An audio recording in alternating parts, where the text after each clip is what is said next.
Good evening, guys. Welcome back to the channel. It's your boy Sly Jordy, and welcome back to F1 23 My Team Career Mode for the Miami Grand Prix in Season 2. If you missed last episode, it was the Azerbaijan Grand Prix in Baku, and of course it went a lot better than Season 1. Anything in Baku would have been better than Season 1, but unfortunately we made a couple of mistakes. Well, a couple as in just one. And that was, we didn't replace the turbocharger before qualifying, before Parc Fermé. So we were forced to have a weak turbocharger going into the sprint race and try and salvage what we could from that, which we did with the 5th place. That was alright, but of course I'm pretty sure Carlos Sainz was able to get a P2, who was our direct competitor in the championship, and since we had to take the grid penalty and start from the back for the race, we ended up only able to claw our way up to P8. So now we go into the Miami Grand Prix looking to rectify that mistake. Of course, who knows where we could have placed in Baku had we, replaced the turbocharger as we should have, because our pace actually looked pretty good around that track. So yeah, I'm pretty peeved off, honestly. And I really hope that doesn't come back to haunt us when it comes to the championship standings at the end of the season. But we're going to develop a new powertrain upgrade with the ECU. I'm now starting to realize that we can't just leave the powertrain just because I'm switching engines after this season. Like, yes, this will be our last season signed with Renault. So we've got 3 other choices for next season. Of course, that's Red Bull, Mercedes and Ferrari. I'm putting Red Bull off the table because we've got the new engine regulations in 2026, which for us would be season 4. So I'm going to be signing with Red Bull powertrains for that. So that leaves, for one season only, Mercedes or Ferrari. Who are we going to sign with? Of course, if you're a frequent viewer of the channel, or if you're just a new one and you're looking to stick around for the series, I would really appreciate if you left your opinions down below in the comments whether or not we should go with the Ferrari or Mercedes powertrain. So yeah, here we go into qualifying for round 6, I think it is. Round 6, yes. Next time is Imola, so definitely one I'm struggling with. But the Miami Grand Prix, yeah, last season, in Season 1, it was a pretty weird race, you know. I think we got a bit lucky, obviously. We could have gotten a podium, but we made some mistakes when it came down to the safety car and knocked off a little bit of our front wing, and was only able to salvage a position just outside of the podium, unfortunately. But still, you know, it was a pretty good result, a P5, I'm pretty sure, if I remember rightly, for us. But we're now aiming higher. We're a championship contender, obviously the weakest car of the championship contenders, and yeah, definitely going to be relying on some AI engine wear, and we've already gotten a little unlucky in that aspect because Max Verstappen has already had a DNF this season, meaning he has the freshest car going into this race. Of course, the last race, I'm pretty sure he won the last race. I can't believe I've already forgotten, but yeah, I'm pretty sure. One second. Yes, Max Verstappen won the last race in Baku, and I feel like he might start a little run of dominance, quite simply because of those parts that he's had to replace since that DNF, and obviously yeah, he hasn't had to do it in Parc Fermé, no engine penalties, so I'm definitely a little bit worried about the pace of Verstappen. So I'm sure we might actually see what's been happening in real life in our career, where he just gets into first place and shoots off into the distance. So I think for now, especially since our own engine is starting to wear a little bit, we need to start trying to salvage as much as possible. And our pace is looking pretty good around Miami, at least on these softs anyway. P1 in Q2, for starters anyway, and of course we made it through to Q1. I already made it through Q1, sorry. But we only did 1 lap, and that's why we placed so low. We could have actually got knocked out in Q1. So I do need to be a bit careful with that in future, but we made it through, and in Q2 we seem to be the best of the pretty much everybody in this particular session, as we now look to improve over almost 3/10 as we cross the lines to finish off Q2. So a flash of purple on the track map thing on the bottom left. So yeah, P1 for qualifying 2, but of course other drivers may be taking it a little easy. That's what they usually do. They usually save their best laps for Q3, so we need to watch out for that. But Lando Norris in the Mercedes has actually been knocked out in Q2, strangely enough. Mercedes have improved their car a lot recently. Nico Hulkenberg has actually made it, but I don't even think it really matters that Norris has been knocked out in Q2 here, because he's in P11. He will be starting in P10, so he actually has an advantage over the rest of us here, because he will be able to start on the soft tyres, whereas we won't be able to. And I've since discovered in this game, it actually takes the soft tyres for the race that you've used the most in qualifying. So if you used any soft tyres as scrub tyres, you may as well not use soft tyres at all in the race if you got to Q3, because yeah, it will force you to use scrub tyres, which are 2 lap or 3 laps, basically 4 laps if you count the out lap as well, or the in lap, sorry. So yeah, 4 lap old softs, definitely not going to be able to use them in the race now that we're in Q3. But yeah, Nico Hulkenberg in that shitbox Alfa Romeo has gotten it into Q3, so that's really cool. We're actually considering getting a new teammate if Drugovich doesn't really start improving. His contract actually ends just a few days after Monaco, which is just a couple of rounds away. That's round 8. We're on round 6 right now. So if Drugovich doesn't improve, we can actually just get a new teammate. And I've got my eyes on Nico Hulkenberg, especially like getting into Q3 in Miami with the Alfa Romeo. That's no easy feat, you know. So I definitely want to see if we can give him a chance. But that lap was good enough for P5. So definitely we're taking some engine wear here, particularly in the ICE department. And I'm looking to see if we can drag the certain parts over until round 9 in Canada, because in Monaco it's not really going to matter too much, especially if we drive well enough. I guess it really depends how much wear we accumulate in this race and Imola, of course. But without further ado, let's go to the grid. Welcome to the Miami International Autodrome, home of the Miami Grand Prix. This exciting track circumnavigates the Hard Rock Stadium, home to the NFL outfit, the Miami Dolphins. With great opportunities for wheel-to-wheel battles featuring 19 corners, 3.36 miles long, and expected average speeds of 138 miles per hour, the Miami International Autodrome will be sure to create lots of chances to overtake. Before we begin, let's take a quick look at the grid lineup for today's race. World champion Max Verstappen starts from pole position, and it's Charles Leclerc in P2. Looking down the rest of the grid, we have Oscar Piastri, Hamilton, the owner driver, Gasly, Perez, Sainz, Russell, Norris, Albon, Bottas, Ocon, Tsunoda, Hulkenberg, Joe, Liam Lawson, Magnussen, Teo Porcher, Drugovich, Sargent, and Nick de Vries rounds off the grid. And with preparations almost complete, let's head down to the track. Alongside me once again for coverage of today's race, it's none other than the great Anthony Davidson. We should talk about Williams. What do you make of their performance so far this season? Well, the atmosphere within that team seems very positive at the moment. No, I'm not listening to that again. How many times, guys, did we hear that in Season 1? I'm sick of hearing about Williams. They don't score any points in my career, so, like, why are we talking about them? God damn it. Okay, so this is the strategy going in. The engineers are suggesting a hards to medium strategy, but I feel like we'd lose so much speed on the first stint because of that. It's just not worth it. And I don't even feel entirely comfortable on the mediums, to be quite honest. So I don't feel like ending my race with the mediums.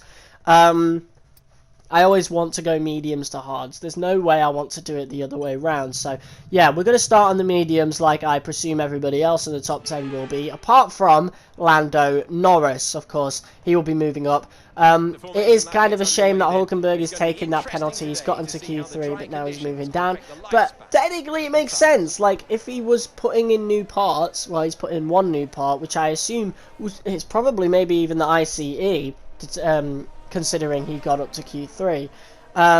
It's a shame, and he's definitely shot himself in the foot here because he can't start on softs neither. He will be the only one starting on those mediums and going to hard. So Hulkenberg will not be having a good race, but it's nice to see that he's capable of getting up there. Of course, we can also get Alexander Albon from Williams, but I highly doubt Williams would let us take him due to the fact that, like, he's their most important driver right now. So yeah, but Albon is up there for consideration, of course, but I think I've got my eyes mostly on Nico Hulkenberg if, and that's the key word, if Drugovich doesn't end up really improving, because yeah, we're really upgrading the simulator at this point. So Drugovich's stats are going to be like the best that we could make it right now in our current position financially. So if Drugovich still isn't improving with the facilities that we're giving him, then there's just no point having him or any other F2 driver in the team. We need someone who's a lot stronger, and Hulkenberg has, honestly, when it comes down to Drugovich, I think it's his experience that really puts him more down. Of course, he's like a 40 odd overall for that, but yeah, decent start for us. We've actually gotten up to P3. We've overtaken Hamilton and Piastri as we look to now chase down Verstappen and Leclerc. And of course, Verstappen, we're not going to catch him, I don't think. Like I said earlier, engine wear, AI engine wear, he has the freshest engine on the grid, at least in the top 9, the 9 people, or I think it's 8 people who can fight for the championship, including myself. So yeah, Verstappen is definitely going to be the strongest, which sucks. Like, why can't it be anybody else? It just has to be Max Verstappen. Like, we're not gonna catch him. He's not going to be caught, and that's why I'm looking to try and outplay him a little bit here by, you know, wearing my engine parts out as much as possible, just to have more time on fresher parts.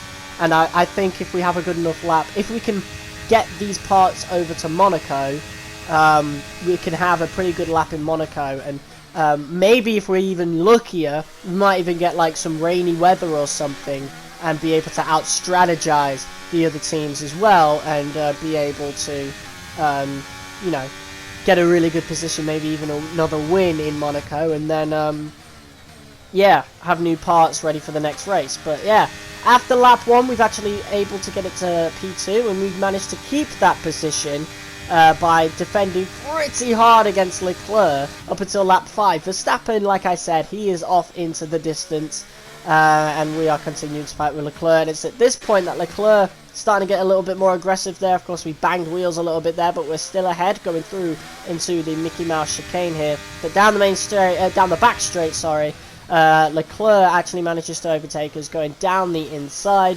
Yeah, we're not able to outbrake him or anything. He actually outbrakes us and fully blocks off any route of overtaking. But we are not going to give up here. We're actually going to dive down the inside as he does try to defend, and we're going to outbrake him this time and block his advances. And we are back into P2. And of course, we now skip over to lap 8. I've got to ditch these mediums, man. We've managed to defend this whole time, and Leclerc is getting really, really frustrated, as you can probably tell at this point. Really, really attacking hard. But we still managed to keep P2. But yeah, we're pitting a lap earlier than intended because these mediums are feeling really bad. And I just don't know what it is about the mediums in this game with the MyTeam card. They're just not good at all. It's such a strange thing, because I hear so many other YouTubers complain about it as well, that I can't wait to get onto these hards. Okay, so here we go into the pits. It's going to be a 2.4 stop time. Maybe we could save a little bit of more time, like upgrade the pit crew a little bit, but I don't know. I just don't deem it as too important. I think At least to Drugovic anyway. I think if it, like his pace needs to get better. Like it shouldn't really matter about pit times, you know, because quite frankly he should be doing better in qualifying. You know, our car is better than some of the cars he's getting beaten by. You know, so I'm not saying that in terms of the R&D chart, but I'm saying that in terms of, you know, just overall pace of the car. Obviously things like durability and maybe even the chassis might not be the best, but yeah, we got a good enough car. But yeah, we managed to stay ahead, and we just have a pretty boring race, a lonely race, up until lap 16 when Lando Norris on the mediums, I told you he had an advantage. He went with the soft to medium strategy and he's managed to get it up into the podium places. So definitely going to be in a bit of trouble there. Of course, Norris will want to get in front of us as quickly as possible because Piastri will be quicker than Norris going into the last couple laps of the race. So he will definitely want to get ahead of us, and he does here. But obviously, I'm not going to give up that easily. Between me, Piastri and Norris, I do have the oldest tyres, but obviously, I am the most aggressive of all of us. I really want to get to that apex first, and look at us now, side by side with Norris going into the stadium section, or the grandstand section, and we managed to retake the position. But now, lap 18, both Norris and Piastri looking to overtake us. Piastri is being really aggressive here, really aggressive, and he actually pushes us wide here, and we actually lose 2 positions because of that. I don't agree with that. He should be taking a penalty or something for that. That looked like an illegal overtake in my opinion, but we're going to have to retake the position from Piastri, which fortunately we will, as we do have enough ERS. We have the DRS as well and the slipstream, whereas Norris has gotten pretty far ahead, and we do manage to overtake him. Sorry for the recording skipping issue there. I'm still on the PS4. But we're going around the outside of Lando Norris here, managing to retake. Lando Norris didn't have a really good corner there, so it looks like those mediums are starting to go off, because he did build up a bit of a lead going down that back straight, but obviously his entry and his exit from that corner, going into the final turns, just was so bad, and like that's being proven here as he's fallen down now, even past Piastri, as we now look to return the favour on Piastri, bumping him wide. So yeah, bit of a receipt there, and it's a good thing that we didn't even get a warning for collision, so maybe the game even knows that that was just a receipt. No harm done there, and we now look to see if we can keep P2, because this is going to be very important. Verstappen is almost 20 seconds ahead after all this fighting, and of course all the clean air that he does have, that he's had since like before his second stint, to be quite honest. So yeah, no catching Verstappen, and it looks like that it will be a repeat of that in the next race as well. So it will be all to play for in Monaco, but I will try my best at Imola. We'll see what happens. Anything can happen. Verstappen might even have another engine failure, who knows. But yeah, going into this last lap now, going down the main straight, as we now look to keep ahead of Piastri and Lando Norris. Norris is going to get fastest lap at the very least, so good news for him, as Piastri now looks to go around the outside. We're going to try and keep the position as long as we can, get to that racing line as we go through the grandstand section into the Mickey Mouse chicane, going into the final run down the back straight. And so we're going to spend all of this ERS to try and stay ahead of Piastri as long as possible. We're going to keep an eye on him, try and maybe even break the slipstream, but it really doesn't matter. Like, he is so quick there, and he actually goes down the outside. So we're going to dive down the inside to see if we can retake this position. We're going to brake really hard to try and keep Piastri back, and we do retake P2, which is going to be really, really important for us in terms of the championship, as we now cross the line to take P2. So very, very important for us, but very ominous now that Max Verstappen, he's back. Max Verstappen is back, and he's back to keep his title. So we'll have to see what happens. Victory for the team from Milton Keynes then, after a quality performance. Tell me, Ant, how did they manage to achieve this win? Well, time management probably played quite a large role in the outcome of this one. As ever, it's not just about speed, it's all about maintaining that speed consistently over a stint, over a race distance. So being able to keep up the lap times while still being smooth on the controls and gentle on the tyres, that's really where the race was won today.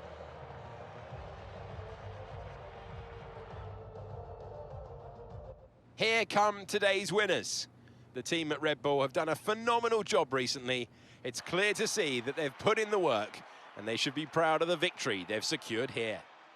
Well, Sainz was pretty much nowhere to be found in that race, so he might be falling out of the championship battle a little bit, and to be honest, most of us might be falling out a little bit, because I'm having to defend really hard to keep this P2, so that's how I know this is completely down to AI engine wear, or lack of it, for Verstappen. He's got the freshest car on the grid after that DNF, so that DNF in China, for him, was probably a blessing in disguise, as he now gets to shoot out ahead. And of course, our P8 in Baku, like, imagine if we, like, you know, had replaced that turbocharger and got a really good position in Baku. We would still have a decently comfortable lead going into now, but we don't. And yeah, that mistake, I really hope doesn't come back to haunt us by the end of the season, because yeah, I really want to win the title this season, and I'm actually going to be torn up about it if we don't win it,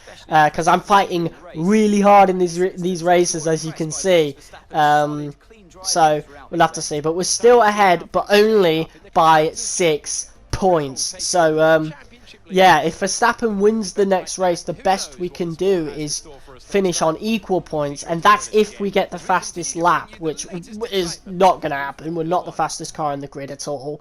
We're actually the slowest of these title contenders, and it looks like Mercedes are now joining the running as well. So it is 9. There's 9 title contenders. 9 different drivers could win this championship at this stage, which is, it's big. It's really big. And we've also got to watch out for this rivalry as well with Verstappen. At first it looked really good, but yeah, obviously lack of AI engine wear for him, and yeah, he's just got a big advantage over the rest of the field, unfortunately. So yeah, Imola's going to be a really tough race, to be quite honest. So it's going to be even tougher than Miami, especially when it comes down to the ICE. So yeah, we're going to see if we can tough that out, and hopefully we don't have to replace the ICE going into Monaco, because Monaco doesn't really matter about top speed. So like, if we drive well enough on Monaco, I feel like we can get a good enough position anyway and get close to Verstappen, and then maybe even out-strategize it, because all we need to do in Monaco is get in front of Verstappen. So yeah, but that's assuming he does really well in Imola, so we'll have to see what happens, and that will be next episode. So guys, thank you all so much for watching this episode of F1 23 My Team Career Mode. It's going to be a very interesting next few episodes, so yeah, stay tuned. Anyway, till next time, I'll see you on the next video. Peace!